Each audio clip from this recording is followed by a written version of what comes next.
ごく気味が悪かったので、一度お祓いをしてもらおうと思ったんですね。で、お祓いをしていただいたんですけど、それでもやっぱすごく怖い写真。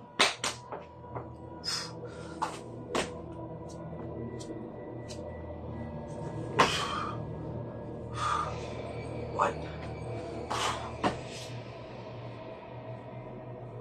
Finally, I discovered a terrible fact, Two. which was the root cause of all the unfortunate things that struck the family one by one. The Three. first photo is the reason why all these terrible things are happening to this family. It's a Four. terrible Japanese horror story.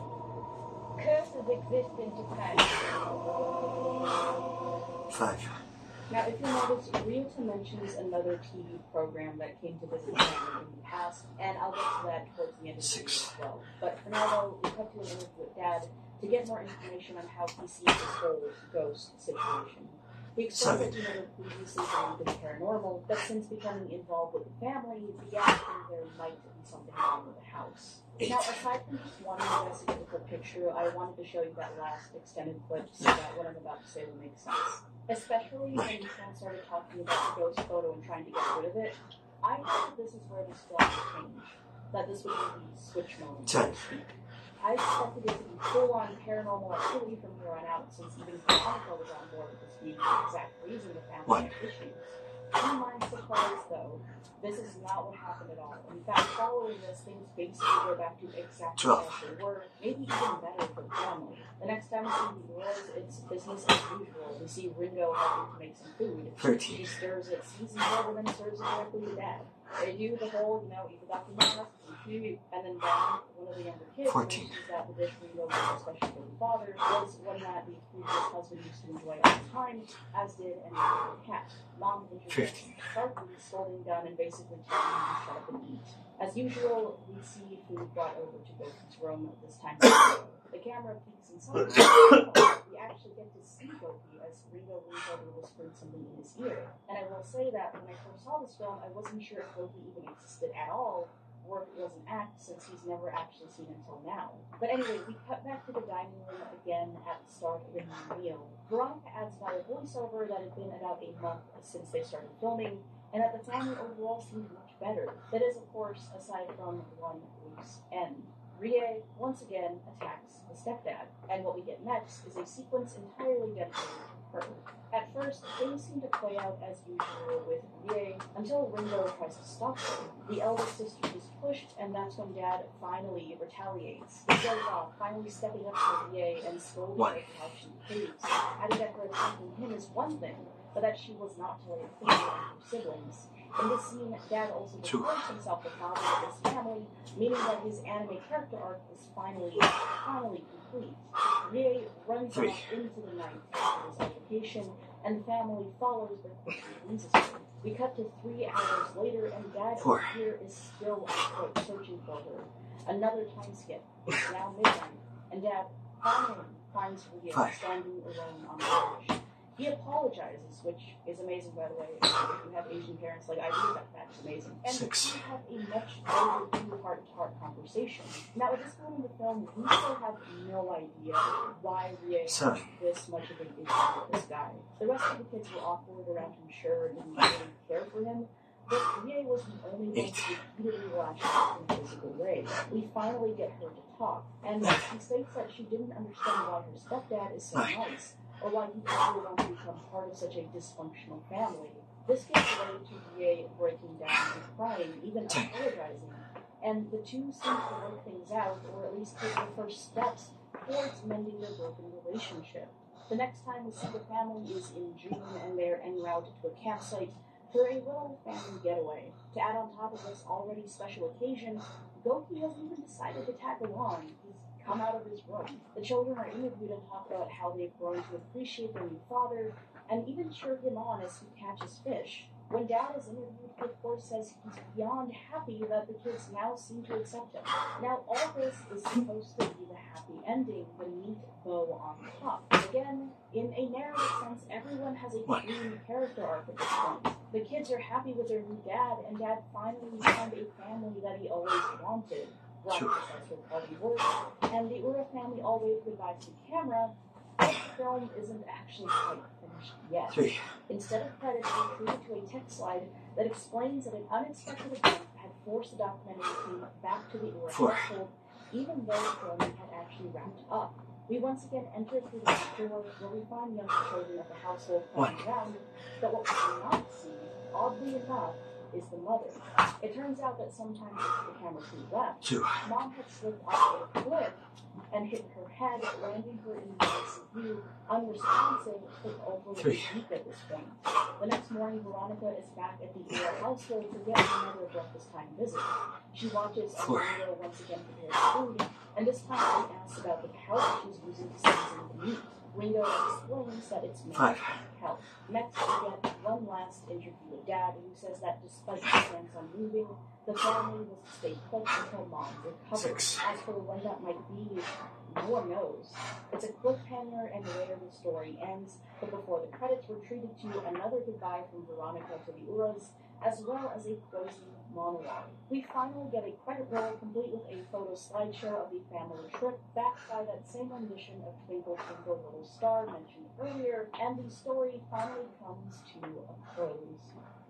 So, those were the events of Psycho the Large Family. What we have on the surface is a story about a large, complex, sometimes dysfunctional group of people who seem to attract tragedy after tragedy, all supposedly because of a cursed photograph. Like I said in the introduction, I had zero idea what I was going into when I first watched this film, and once I finished it, I still really wasn't too sure what to make of it. That is, until I read the comments, but more on that in a second. The paranormal was introduced and cited as the cause of all this misfortune, but if you really think about it, it's never brought up outside of that one segment we get in the film. We don't see any other potentially ghostly happenings throughout the story. In fact, to some, the inclusion of the whole ghost photograph might even catch them off guard and feel out of place. But if not some kind of spirit or demon, then what exactly is causing so much misfortune to befall the family? While this isn't ever stated outright by anyone in the family or Veronica, it's heavily implied that the mother in the story may not be as innocent as she appears.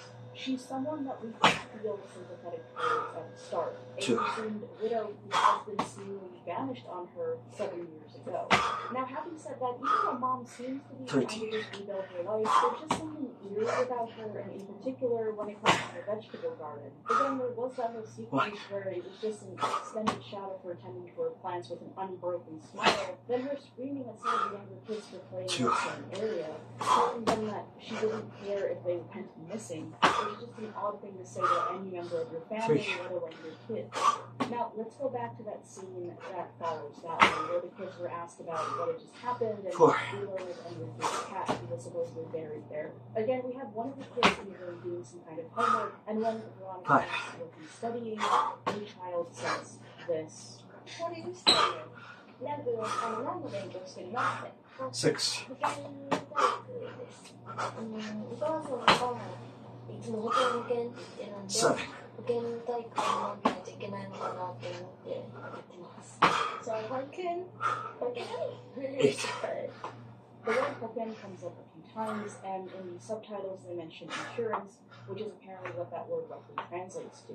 It's not a word that I'm personally familiar with, so you'll have to forgive me, but according to my rudimentary research, this is how it's spelled in kanji, made up of 2 characters defined as health, strength, guarantee, and preserve. Again, I don't know kanji very well, but that seems to line up with the conversation that these characters are having. The boy essentially says that he's studying physical education because his mother is always talking about what can be translated as life or health insurance, I think. Comments, do you think? But anyway, this of course wouldn't be the only time insurance comes up. We know for a fact that Dad wanted to move the family and was hoping that the previous husband's life insurance money could help. It'd been 7 years, so it was time to cash out. Again, I suck at kanji, so there was no way I was going to be able to read this anyway, but I heard that somewhere in the film is insurance paperwork sitting next to Mom, but don't quote me on that. Now, having said that, am I saying that this alone proves that the mom for her previous husband for the insurance pay. 10. I have no idea, but it does seem to be what the movie is implying. Now, you may be thinking that's a stretch since all we have is the mom being maybe a little sexually awkward and an ill-timed insurance payout, but what really solidified everything here is what I found in the comment section. Let's rewind a bit. If you'll recall, there's a sequence in this film where Veronica faces the camera and finally asks point blank why the original father of the family, the first husband, disappeared. She interviews various children about the father, and that's what eventually led to the whole ghost photograph thing. As it turns out, there was a whole lot in this about those interviews and conversation viewing, and I think it'll just be easier to show you what I mean rather than explain it one by one. Why do you think your father disappeared? 5. すごく、覚えてないんですけど、お父さん、体が悪くて、仕事もやってなかったので、なんか悩んでたのかもしれないんですけど、でも、そのことを心配して、お母さんとお兄ちゃんとお姉ちゃんとかがよく集まって相談してたりしたんですけど、She don't know why. The father was in poor health.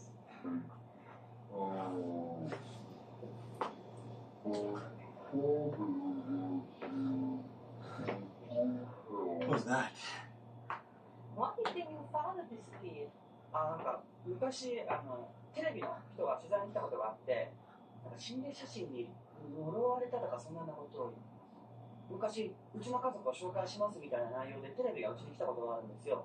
でなんか霊能者の方がそのお父さんはそのゴーストフォトの世界にこう引き込まれた連れて行かれたみたいな感じのことを心霊写真に呪われたとかそんなことを昔うちの家族を紹介しますみたいな内容でテレビがうちに来たことがあるんですよ。でなんか霊能者の方がそのお父さんはそのゴーストフォトの世界にすごく気味があって見ていると鳥肌が立つようなその写真を見た時にどこかにしまおうと思ってしまったんですけど、翌朝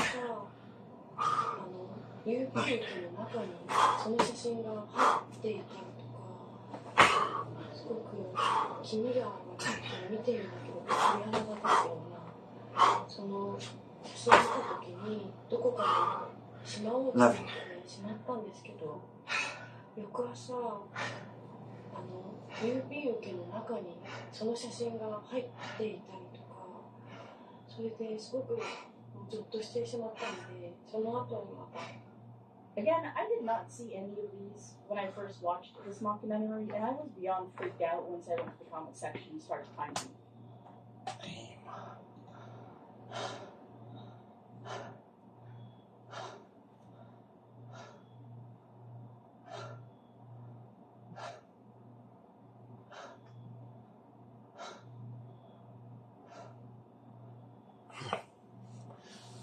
Okay. Reject alignment with any established denominations, viewing them as fallen. They held independent services called critical mass and performed baptisms outside traditional denominations. This led to changes in the Chattanooga community, which made them relocate to Vermont. Their group aims to restore the first century church as described in the book of Acts, believing this restoration is necessary for the Messiah's return. They also seek to establish a new Israel comprising 12 tribes spread across 12 geographic regions. Notably, they use the name Yahshua instead of Jesus, believing it better reflects Jesus' nature. They also believe that the end times have arrived, though no date has been set. The group has very strict courtship rules involving a waiting period and approval from the community. Children are homeschooled and disciplined through corporal punishment. However, former members allege severe abuse, including beatings and forced labor. The group has faced significant criticism for its views and practices, including accusations of racism, misogyny, homophobia, child abuse, and exploitation. Despite the death of its founder in 2021, the 12 tribes remains active, with branches in multiple countries. Asian Cristo, or short INC, was founded in 1913 by Felix Manalo in the Philippines. The INC claims to be the one true Christian church, restoring the original church founded by Jesus, and considers all other Christian churches to be heretics.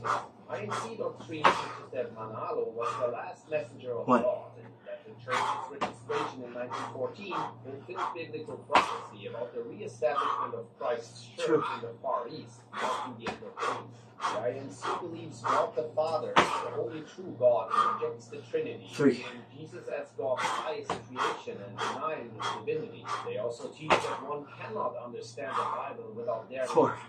Baptism by immersion is required for discipleship, and the church rejects infant baptism. Members must adhere strictly to the INC doctrine.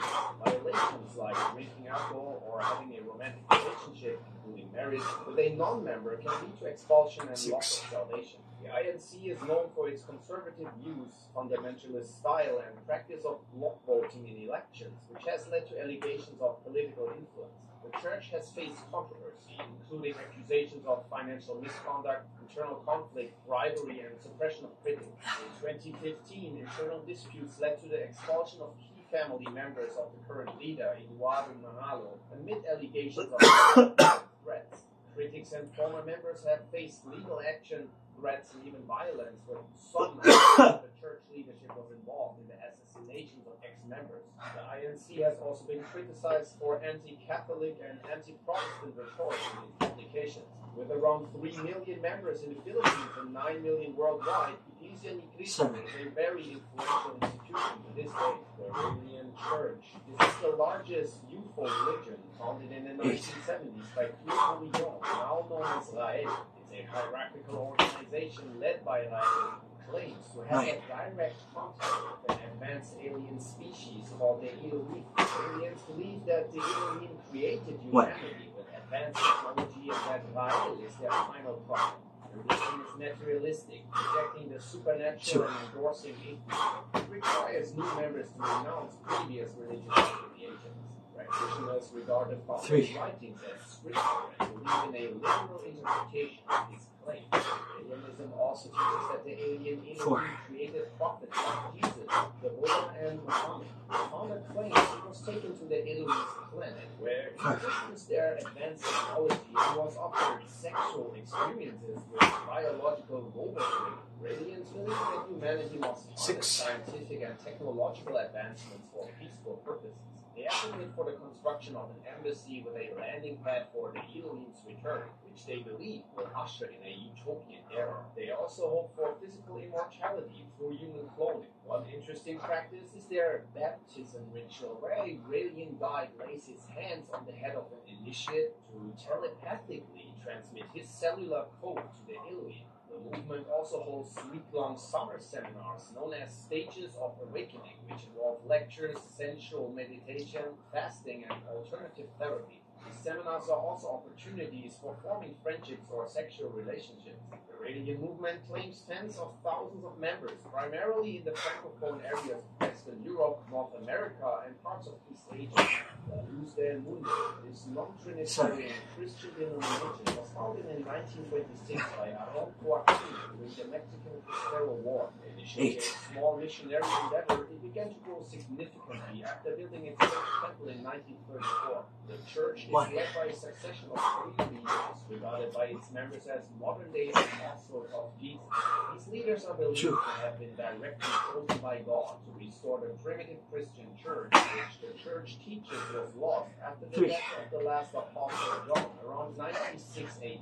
La Luz del Mundo rejects the doctrine of the Trinity, instead believing in one universal God, Jesus Christ as the Son of God and Savior of the world. Worship practices include gender-segregated services, where women cover their heads with veils and adhere to a dress code of long skirts. The church emphasizes worship that is purely spiritual, so their temples are devoid of religious images or classes. The Bible is considered the sole source of Christian doctrine, and salvation is believed to be attainable through adherence to the teachings of their leaders, which are worshipped by the members of this cult. The church has faced serious allegations over the years, including creating a cult of personality, sexual abuse of members, kidnapping, and violence against dissenters. Critics have also pointed out the wealth and lavish lifestyle of its leaders. A major scandal was Sol Garcia, one of the church's leaders and self-proclaimed apostle of God, was arrested in Los Four. Angeles in 2019 on charges of sex crimes, including sexual assault of children. He pleaded guilty in June 2022 and was sentenced to 16 years in prison. In 2023, he faced charges against more felony crimes. The church is present in over 50 countries and claims to have between 1 and 5 million adherents worldwide. The Unification Church, the South Korean Sun Moon, founded his religious cult in 1954. Moon declared himself the new Messiah, claiming to complete Jesus Christ's mission by establishing an ideal family and simply human lineage. The church is famous for its mass wedding ceremonies, secretive doctrines, and followers who worship Moon and his wife as true parents. Moon's cult has been heavily criticized for pressuring members into large financial donations, homophobic stance, and ties to political causes. Okay. In 2022, former Japanese Prime Minister Shinzo Abe was assassinated by a man whose mother went bankrupt due to her involvement with the church. Apparently, Minister Abe had political ties to the Unification Church. The cult has also faced allegations of financial exploitation of its members, forced donations, brainwashing, and supporting Japan's interests over South Korea. Church executives were also accused of spending over $9 million of church funds in casinos. Moon himself was imprisoned in the US for tax fraud and reportedly donated large sums to North Korea's nuclear program. Despite all that, the church still operates in around 100 countries worldwide. The Nubian Nation, this American new religious movement founded by Dwight York, is based on black supremacist ideologies. York initially started black Muslim groups in New York in 1967, pressuring his followers to give up material possessions and raise money under threat of punishment. Over time, York frequently changed the group's teachings, incorporating elements from Judaism, Christianity, UFO religions, and esoteric beliefs. In the late 1980s, York shifted from black Muslim theology to Kemetism and UFO beliefs. In 1991, the group moved to Georgia, where they built a huge Egyptian-themed pyramid compound. The belief system then combined black supremacist ideas, Egyptian worship, UFO theories, and conspiracy theories about the Illuminati and Bilderberg group. The group's popularity peaked in the year 2000, with around 500 adherents and thousands attending their Savior's Day ceremonies. However, membership drastically declined after York was convicted of child molestation, racketeering, and other crimes, leading to his 135-year prison sentence in 2004 after their compound was seized and demolished. Despite York's imprisonment, the group continues to operate under the name United Sabians Worldwide, maintaining bookstores globally and still venerating York as the master teacher while denying the charges against him. Apostles of Infinite Love, a small but fervent sect in Canada that claims to uphold the true Catholic doctrine. It was founded by Frenchman Michel Collin, who declared himself Pope. Collin claimed to have been ordained as a bishop by Christ himself in 1936, with the Virgin Mary allegedly instructing him to establish this community in a vision. They view the traditional Catholic faith as being seriously threatened by modern developments within the Roman Catholic Church. After the election of Pope Paul VI in the 1960s, Collin denounced him as an anti-pope. Since the 1960s, the sect has accepted both male and female religious members who take vows of poverty, chastity, and obedience. The group has been marred by allegations of abuse, sexual assault, and extortion from the 70s onward. In 1999, this led to You're about to see why. You will see my heart rate live in real time on screen. Also, if you need a pair of heavy bag gloves to do this workout, order them directly from me. I ship them globally on the channel in the product section. I can't wait to put you through this one. You're going to love it. Let's get these bad boys on. The workout's about to go down right now. Let's go. Let's go. Let's get in a quick warm up. We're going to do some shoulder rolls first to get you primed up and ready to go with some awesome combinations in this 15-minute heavy bag hit. Change directions and just make circles, shoulder rolls, circles, forward and back. Cross it over a little bit, and let's go with some boxing combinations. The 1-2, 1-2, jab cross times 2. Think about just lengthening your arms out so you're working from the outside. A little bit of movement in between. Think about getting some rotation through the shoulders and torso. Nice easy footwork. Easy work, you guys, easy work. Now, 2-3-2-3, that's a cross lead hook, Little movement in between. Your lead hook impacts the side of the heavy bag, and that cross is going straight down the middle at chin and nose height. Adding a couple duck right, duck left in there, so you can just work on some defense, ducking under, after that 2-3, 2-3 if you want. Now, let's work the 5-6, 5-6 duck. So that's an uppercut, uppercut, uppercut, uppercut. Duck right, get the duck in after you throw 4 uppercuts. 5-6, 5-6, duck. 5-6, 5-6, duck. Make sure you duck enough so that you're using your legs. Again, to prime your hips up to drop down as you work some defense in this 15-minute heavy bag hit. Your first hit combination is coming up. It's a 2-1 cross jab. So a cross first, follow up with a jab, non-stop, 100% efforts. Let's get to work. 1 minute. 2-1, 2-1, 2-1, cross jab, nice. Every single set. Let's work. As you work with this awesome boxing combination. The combo number 1. 15 heavy bag hit workout on the New Power Fitness YouTube.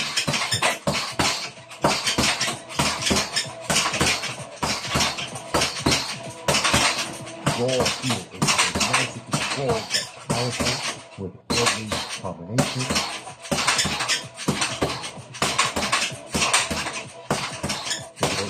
Staying up nice and high. Don't let it drop. Get in the heavy bag. You see my heart rate is at 132 for set number 1. Combo number 1. 33 calories already burning. Of course, as we go through today's heavy bag hit workout, your heart rate will increase as you put in work. Now, your active recovery with a 50% effort. Double jab, 1-1. Nice and easy. Now when you throw your double jab, again, you can throw a jab to the head, a jab to the body. Work on footwork, keep that rear hand nice and high, chin down, nice focus on the target. AR means active recovery. And 1-1 means jab, jab. Let's go. Combination number 2 hit is a 2-3 body 2. That's a cross, hook to the body, cross, reset, go again. Ready, go. 2-3 body 2, 2-3 body 2. That work. It's already on 150. So that is set number 1 with the combo number 2 hit. And then cross, hook to the body, cross.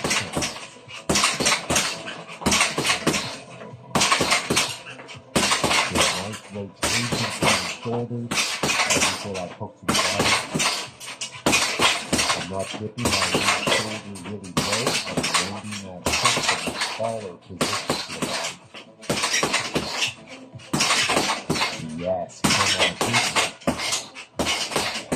When you start to get tired, find a nice breathing rhythm that you can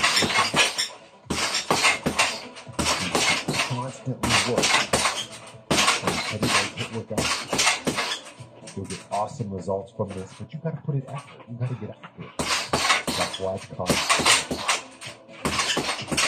After the cover, you're gonna throw a lead up the top, and then after cover. 5, cover, move. Easy work, 50%. 5, cover, move.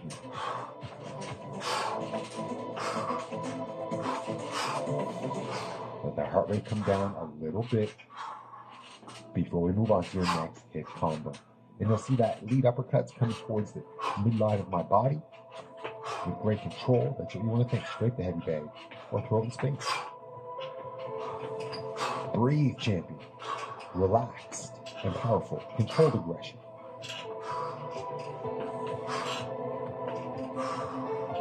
Coming up, your next hit combination is a jab, cross to the body, come back up, 1-2. Jab, cross body, jab, cross. Ready? Max effort. Go. 1, 2 body. 1, 2. 1, cross down. 1, 2. Jab. Cross to the bottom. Jab. To the front. 1. Cross to the bottom. Jab. Cross. Jab. Cross to the bottom. Jab. Cross. Now stop there. Heavy. To get the coming. Jab. Jab. Cross to the bottom. Jab. Cross. When you always get tired into the evening, core to rotate your hands out. That's important to 60. That's important to core power and endurance. And legs. Let's work, let's work.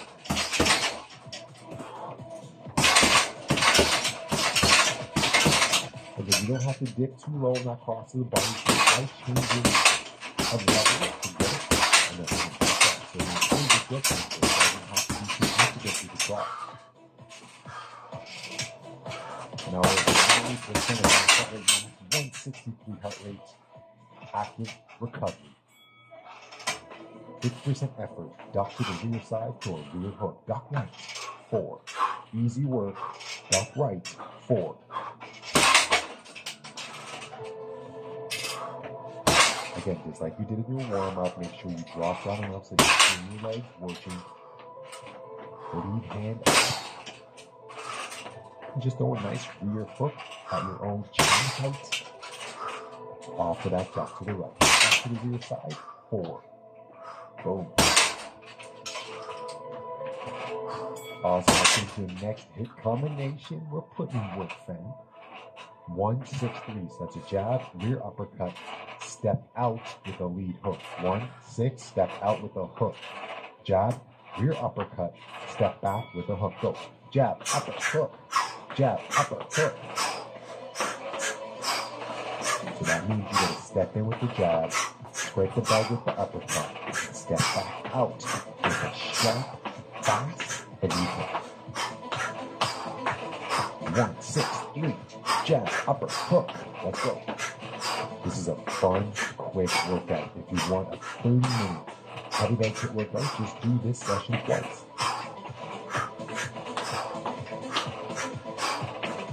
I need the jab and that lead hook to be hard, you guys, okay? Jab, rear uppercut, lead hook. I want them hard, both of them. Hard jab, fast uppercut, hard lead hook. 1 step in, 1 step back. Keep that chin low and the eyes forward. Almost. Come on. You know, 1 minute hit.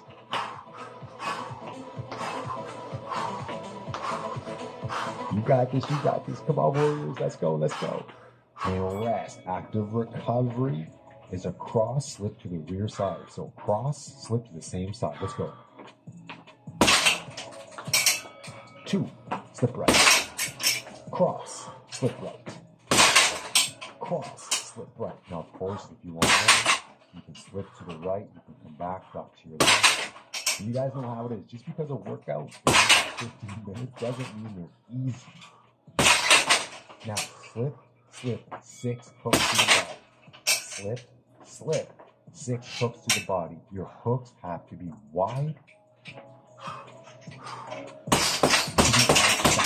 This is conditioning. Ready? 3, 2, 1. Slip hooks to the body. 1, 2, 3, 4, 5, 6. Hands up. Slip. 1, 2, 3, 4, 5, 6. Hands up. Slip. I want that lead foot underneath the heavy bag. Put dents in the bag. Get shadow boxing. Aggressive effort. Push it to win. Let's go. Rainbow pattern with that slip on both sides. Make that half circle. Boom. Slip. 6 hooks to the body. 167. 168 BPMs. Let's go. We're working hard, you guys. Let's go. Almost 200 calories. Heavy bag HIIT, crush to the body. And your 1 minute hit set. Don't forget to slip on that rainbow pattern. 1, wide to the outside. Active your palm. In 3, 2, 1. Block left, throw a jab. So you're going to block your lead side and then throw a jab from the same side. So block and count. Block, keep the jab. Block from your left side, keep the jab. The key with this is when you throw the block, don't let your hand drop too low off the block. Throw it nice and high from that blocking pattern so you can react quickly. To throw that block left. Jab.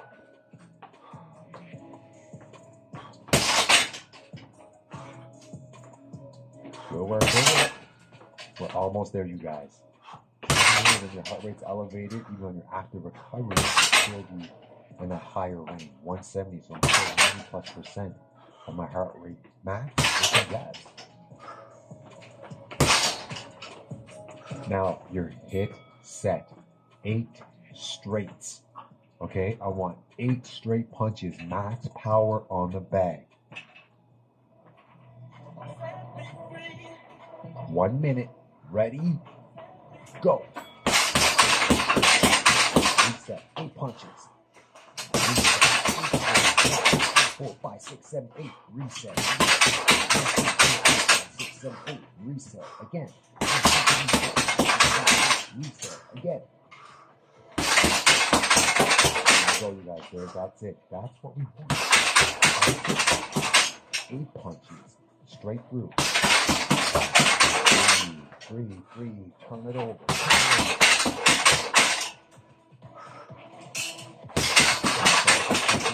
You gotta punch a little higher, champion. Come on, let's take the edge scenario. Yes, good work. Come on. Come on, you got this.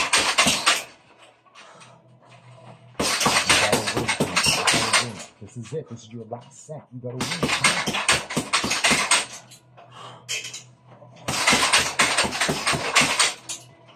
Almost there. Almost there. Reset. 30 seconds. Amazing work. Left hook to the bottom. Boom. Snap it out there. Give me that hook to the body. Now, if you want to bring that hook to the head, you can do that too. But I want you to release that lead hook. Snap it out there. Off a slip, off a step in. So that you're dangerous still. Tired, aggressive. But 15 minutes every day. Almost home. Almost home. Great work, guys. Keep going. Keep going. That's what I'm talking about. Incredible work today, incredible energy. Sometimes the simplest workouts can be the most effective. If you want a little more, do this heavy bag HIIT workout again for a 30-minute workout. You guys are amazing. Please subscribe to the Nate Bauer Fitness YouTube.